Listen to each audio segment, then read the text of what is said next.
For thousands of years, religion has been a force that shaped civilizations, guided moral codes, and provided hope in times of despair. But beneath the surface of divine teachings lies a system carefully crafted, not for enlightenment, but for control. A system that's been weaponized using spiritual control to manipulate the minds and bodies of humanity. Today, we unveil the hidden mechanism that's enslaved minds and bodies under the guise of faith.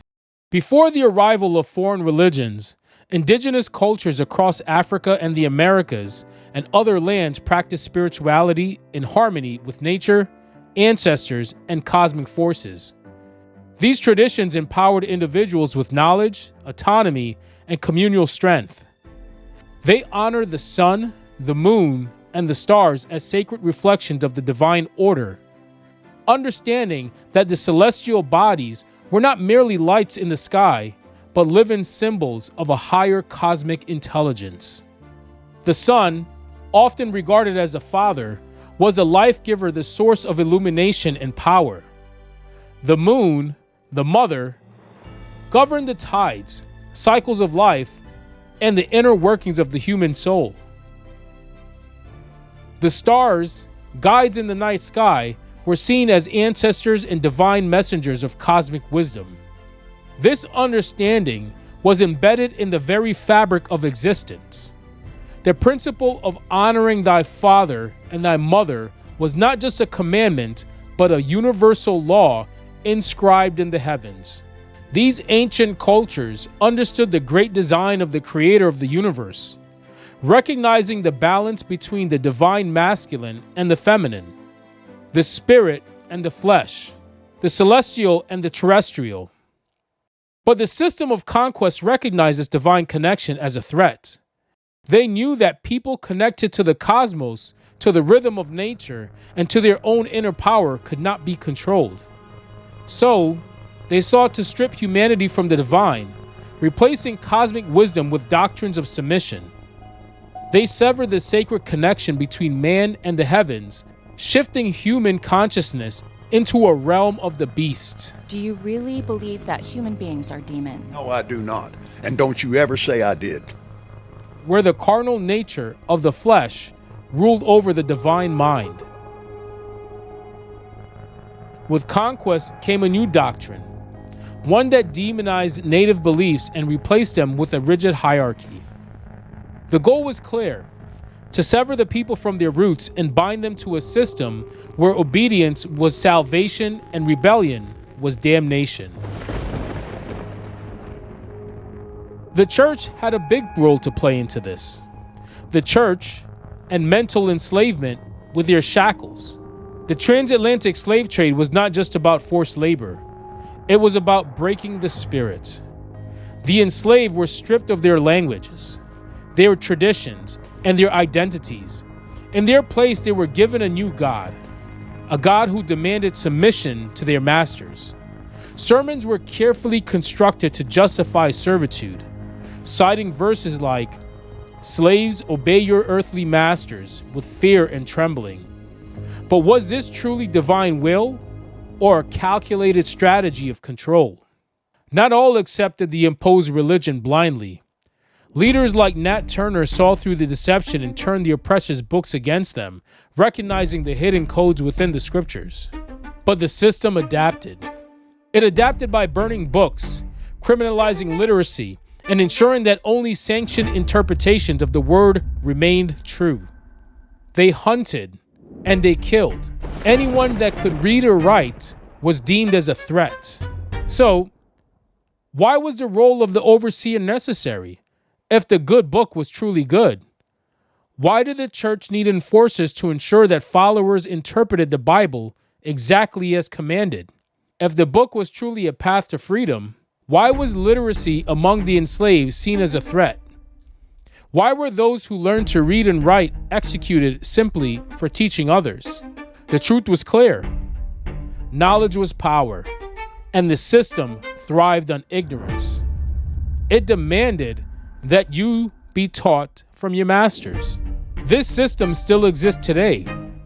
with roles as overseers, bishops, and pastors, are just a remnants of the foundation that was once used to enslave millions with shackles, who are now left to enslave countless by mental enslavement. To maintain control, the church and the slave masters knew they needed more than just whips and chains. They needed a mental prison, a psychological mind trap that would make the enslaved never see themselves as a solution again, but rather as helpless victims waiting for a savior to rescue them. The promise of a soon returning Messiah was a perfect mechanism of control.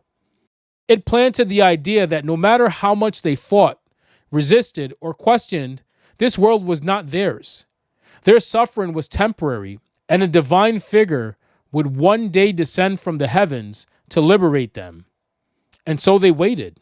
Generation after generation, they waited. But the Savior never came. And thus, they're still waiting today. When shall this Savior return? They all look to the sky.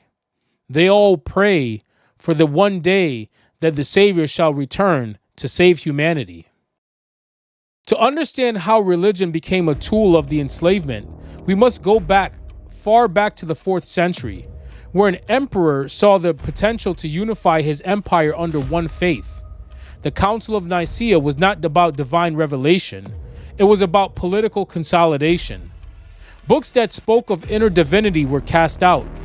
Doctrines of power and obedience were solidified, and a single narrative was crafted to serve the ruling class. Sounds familiar, doesn't it? This same ruling class is what exists today. The hands behind the shadows, the ones behind the veils that you think you could see, but they're never in plain sight. This system is what holds humanity back today. The shackles may have changed form, but the system remains. Today, it's not about whips and chains, but psychological bondage. A global psyop, psychological and spiritual warfare. The fear of hell, the promise of prosperity, the blind allegiance to leaders who claim divine authority, all mechanisms to keep the masses in check. We're the $1,000 givers in the house. I mean, in real time. Where are you? God bless you. This is $1,000. We're the $1,000 givers. Is that all? We're the $1,000 givers. But I ask you though, are you still going to wait? Are you still going to wait around knowing the obvious truth? It's time to break free. It's time to reclaim the wisdom stolen from us, to see beyond the veil and recognize the overseers for who they are. The first step is knowledge. The second is liberation. Those that conquered wrote the history books. Knowledge is power. And those who control knowledge control the future by manipulating the past. If we do not question the narratives we've been told and given, we will remain in chains that forged centuries ago. Mental chains, just as powerful as the physical ones that came before them. Are you going to stand by and watch history repeat itself? Or will you be the slave that break free from the mental enslavement and question the system of your masters? Will you recognize the beast system for what it is? Now that you know this, what will you do? What will you do with this knowledge? Will you sit on it and say it's nothing and remain a slave? Or will you share this knowledge and gather us together and enlighten others to the deception and the veil that's been held hidden over humanity's eyes for thousands of years? There is no savior that's coming back. The savior is within us. We must all recognize this spiritual and psychological warfare that's been played on the minds of humanity for thousands of years. I hope you've received this message in your minds and hearts as it's intended for. I truly hope humanity one day understands the power that's within all of us and comes together and know who the hidden hands really are. I'll see you in the next video. Thank you for watching. Please like, comment, and subscribe. I appreciate your support. I'm the Pi Within, and this is Perspective is Everything.